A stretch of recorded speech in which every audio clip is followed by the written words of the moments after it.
Assalamualaikum dan salam suratku sayang. Bersama saya Fizah Munirah Mahrab. Tumpuan berita. Kerajaan Perpaduan menghormati serta memastikan pengamal media di negara ini diberi kebebasan dalam menjalankan tugas dengan berlandaskan prinsip pematuhan kepada undang-undang sedia ada.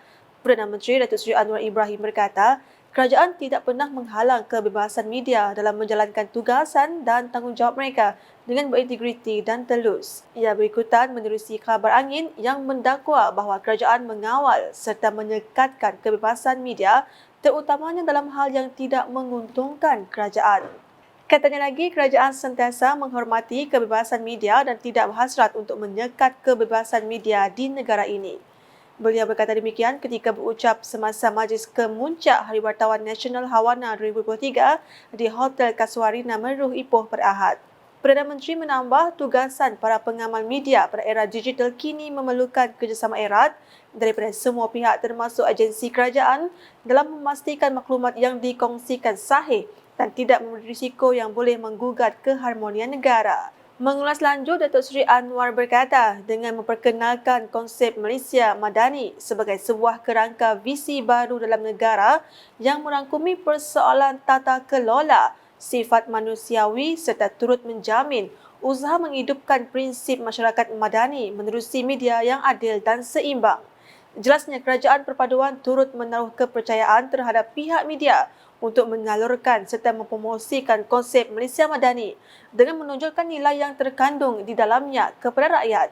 Dalam program tersebut, Datuk Seri Anwar turut mengumumkan peruntukan berjumlah RM1 juta kepada tabung kasih Hawana untuk membantu pengamal media yang berdepan kesulitan dan memerlukan bantuan kebajikan. Berita seterusnya. Miri kini berada di barisan hadapan dari aspek pembangunan bandaraya pintar. Premier Sarawak Datuk Patinggi Tan Sri Dr. Abang Abdul Rahman Zohari Tun Datuk Abang Openg berkata, taman-taman di Miri dilengkapi dengan peralatan terkini dan isyarat dihantar ke pusat arahan sekiranya berlaku kecemasan dan dengan serta-merta masalah dapat diselesaikan. You know, I was informed your park is equipped with the latest equipment and the signal is sent to your command center and immediately you have a solution to solve problems in the field. Ini adalah satu kejayaan yang besar dan saya minta bandaraya lain untuk mencontohi bandaraya Miri dari sudut aplikasi pintar ini. Beliau berkata demikian semasa berucap pada majlis penutupan Miri Mayfest 2023 di Eastwood Valley Golf and Country Club pada Ahad. Sementara itu, Datuk Patinggi Tan Sri Abang Zohari berkata, Majlis Bandaraya Miri telah berjaya memiliki Dewan Bandaraya Miri sendiri yang telah ditauliahkan sebagai status Indeks Bangunan Hijau GBI bertauliah dan ini membayangkan standard bertaraf antarabangsa. You are at the forefront in the city development towards smart city. Tuan-tuan dan puan-puan, sudah tentu Bandar Miri ini dengan bangunan yang berteraskan kepada bangunan hijau di bawah kategori Green Building Index sudah tentu membayangkan standard yang ada pada Miri. Kalau Miri disebutkan sebagai international city, bandaraya antarabangsa, sudah tentu standardnya mestilah antarabangsa. Termasuklah infra dan juga sosial budaya anak Miri sendiri. Dari sudut cleanliness, from the aspect of cleanliness, from the aspect of your social interaction and from the aspect of your behavior that symbolizes civilization as well as civilized society based on the international norm.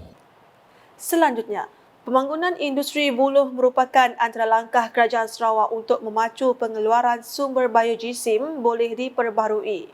Premier Sarawak Datuk Patinggi Tan Sri Dr. Abang Abdul Ramazari Tun Datuk Bang Openg berkata, sumber buloh akan ditukar menjadi pelet iaitu sumber biojisim yang boleh dijadikan bahan bakar seperti arang. Katanya ia merupakan sumber boleh diperbarui, memandangkan tanaman tersebut akan membesar dengan cepat apabila ditanam semula. Buloh tu adanya pun pasaran yang dikendaki oleh dunia. Jadi ini adalah satu tenaga boleh diperbaharui. Sebenarnya nyasi buloh hajatnya ada biomass lain, tapi buloh tu kenanya dapat ditanam dan grow, membesar dengan cepat. Maka saya yakin selain daripada basikal, Datuk selalu mula basikal buloh. Selain daripada basikal tu banyaklah produk-produk yang lain daripada buloh. Mudah-mudahan ia akan bagi manfaat juga kepada kawasan lawas. Beliau berkata demikian ketika menyempurnakan Majlis Pecah Tanah Lepapa Hypermarket dan Roxy Hotel Lawas di Lawas pada petang Ahad. Dalam hal itu, Perbadanan Kemajuan Perusahaan Kayu Sarawak Pusaka menyahut seruan Kerajaan Sarawak untuk beralih ke sumber lebih mesra alam dengan mengagihkan anak benih buluh betong kepada komuniti di daerah Lawas pada majlis tersebut. Pengagihan itu diadakan bagi mempergiat dan mengembangkan pembangunan sumber buluh serta menggalakkan penglibatan komuniti dan pemain industri dalam industri berkenaan. Projek komuniti buluh yang dilaksanakan oleh Pusaka adalah melibatkan kolaborasi Pusaka dengan penduduk tempatan, pemain industri serta lembaga kraftangan Malaysia bagi menghasilkan produk-produk yang boleh dijual di pasaran domestik dan diekspor. Difahamkan nilai jualan produk berasaskan buluh yang direkodkan oleh Sarawak telah mencecah 1.12 juta ringgit pada tahun 2022. Terdahulu ketika berucap, Timbalan Premier Sarawak Datuk Ahmad Abang Teng Ali Hassan memberitahu Kerajaan Sarawak akan terus memperkenalkan dasar-dasar yang memudahkan penglibatan pihak swasta dalam pembangunan ekonomi tempatan. Menurutnya, penglibatan sektor swasta penting dalam meningkatkan ekonomi Sarawak. Jelasnya, salah satu objektif usaha kerajaan negeri untuk merancangkan aktiviti pembangunan adalah bagi menyediakan persekitaran yang lengkap dengan kemudahan asas sekaligus menggalakkan pihak swasta untuk melabur di kawasan setempat. Sebab itu, di mana-mana di dunia ini, to accelerate the economic growth is through the involvement of the private sector.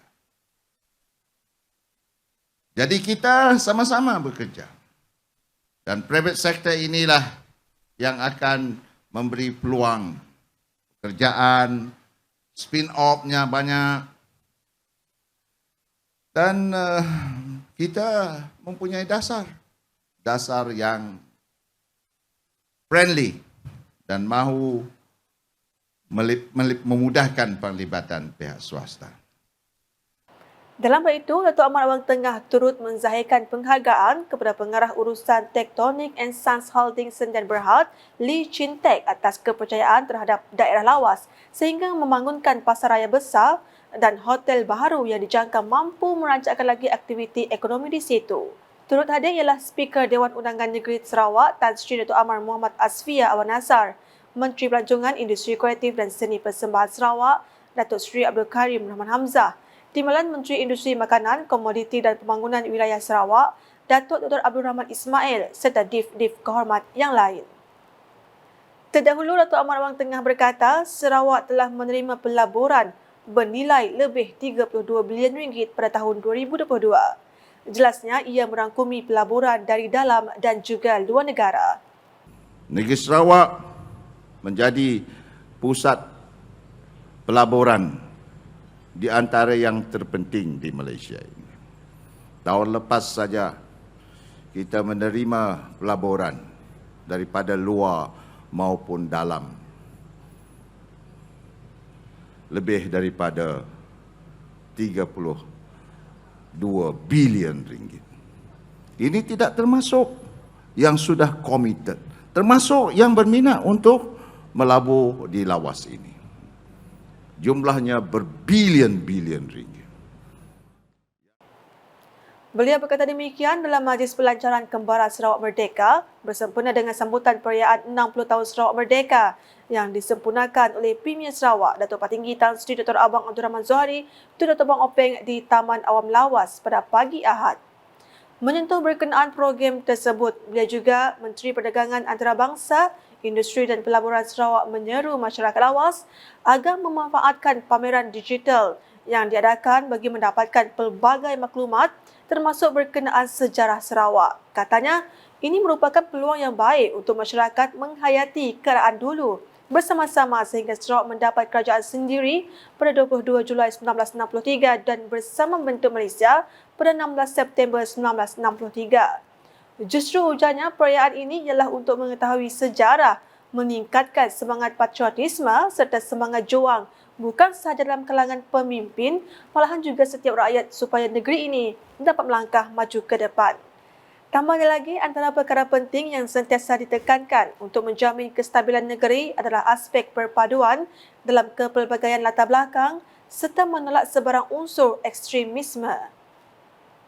Sementara itu, konvoi Kembara Sarawak Merdeka telah memulakan jelajah merentasi seluruh Sarawak setelah berlepas dari garisan permulaan di Taman Awam Lawas pada pagi Ahad. Konvoi tersebut diketuai oleh Timbalan Menteri Belia, Sukan dan Pembangunan Usahawan Sarawak MySet, Datuk Gerard Retap Jabu serta melibatkan konvoi tetap dan juga konvoi bahagian.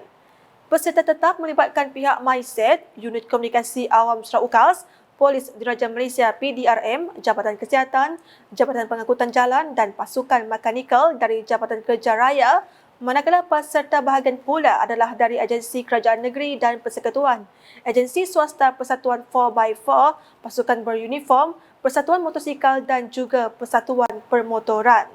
Simbolik pelepasan konvoi disempurnakan oleh Premier Sarawak di mana konvoi tersebut bergerak dari bahagian Limbang dan akan merentasi bahagian-bahagian lain iaitu Miri, Bintulu, Mukah, Sibu Kapit, Sarika Betong, Sri Aman, Serian dan Samarahan sebelum menamatkan jelajah di bahagian Kuching sebagai lokasi penutup pada 22 Julai depan.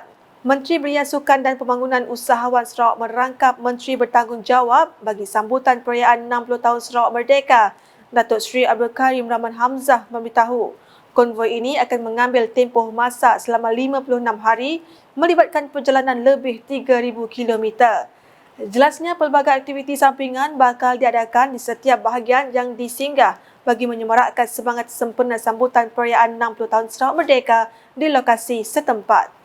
Dan satu daripada acara yang akan diadakan di tiap-tiap pusat pentadbiran bahagian adalah Digital Exhibition, 60 Years Sarawak Digital Exhibition. Sedikit sebanyak untuk rakyat dalam tiap-tiap bahagian dapat melihat perkembangan apa yang telah berlaku dalam negeri Sarawak dalam bahagian tersebut daripada masa Sarawak mengecapi kemerdekaan sehingga kepada hari ini. Beliau berkata demikian ketika berucap dalam majlis pelancaran Kembara Sarawak Merdeka tersebut. Dalam hal itu, Datuk Seri Abdul Karim yang juga Menteri Pelancongan Industri Kreatif dan Seni Persembahan Sarawak menyeru agar para peserta konvoi sentiasa memandu dengan cermat sepanjang jelajah berkenaan. Antara objektif konvoi Kembara Sarawak Merdeka adalah untuk meningkatkan semangat patriotisme dan rasa cintakan tanah air dalam kalangan rakyat berbilang kaum di seluruh bahagian di Sarawak. Di samping itu, konvoi ini juga akan menyantuni rakyat dalam menghayati sambutan 60 tahun Sarawak Merdeka dengan mengedar dan mengibar bendera Sarawak di setiap laluan yang telah ditetapkan. Yang merupakan konvoi pertama seumpamanya dianjurkan yang menjelajahi setiap bahagian di Sarawak setelah bahagian Kapit mempunyai jaringan jalan raya yang menghubungkan ke bahagian Sibu. Premier Sarawak dijangka akan turut serta dalam salah satu sektor jelajah tersebut iaitu dari Miri ke Bintulu pada 10 Jun ini. Ke paparan berikut, budaya dan adat tradisi kaum Bidayuh mampu menjadi tarikan kepada pelancong setempat dan luar negara. Timbalan Premier Sarawak Datuk Ahmad Agres Ugah Embas memberitahu beliau akan membincangkan pelan dengan Menteri Industri Kemakanan, Komoditi dan Pembangunan Wilayah Sarawak, Datuk Seri Dr. Stephen Rudi Utom bagi membina rumah panjang dan baru di Kampung Semebak sebagai tarikan pelancong dari luar Sarawak dan luar negara. I also like the idea of building a longhouse here. Sampai tidak lagi kita akan berpanjang.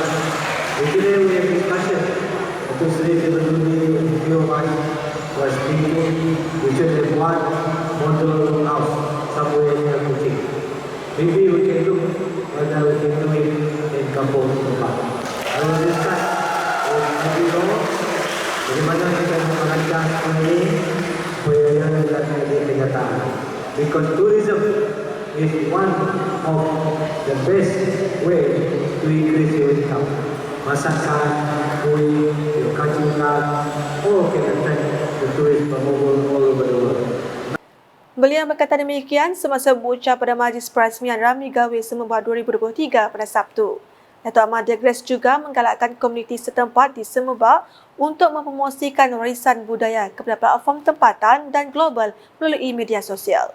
Dalam majlis yang sama, beliau mengumumkan peruntukan sebanyak RM150,000 yang akan disalurkan melalui unit hal ehwal agama-agama lain UNIFOR bagi kerja membaik pulih Rabak Semebak sebagai tapak keagamaan Station of the Cross. Selain itu, beliau juga telah meluluskan dana sebanyak RM40,000 bagi program Rami Gawai Semebak 2023 dalam usaha mempamerkan budaya Bidayuh. Sekian edisi Tengah Hari bersama saya Fizah Munirah. Berita lebih lanjut boleh didapati di semua platform media sosial Lukas termasuk portal lukas.sarawak.gov.my dan UKAS channel YouTube. Sebelum mengakhiri berita Lukas, saksikan serotan konvoi Kembara Sarawak Merdeka telah memulakan jelajah merentasi seluruh Sarawak setelah berlepas dari garisan permulaan di Taman Awam Lawas pada pagi Ahad. #menyebar fakta Sarawak Lukas.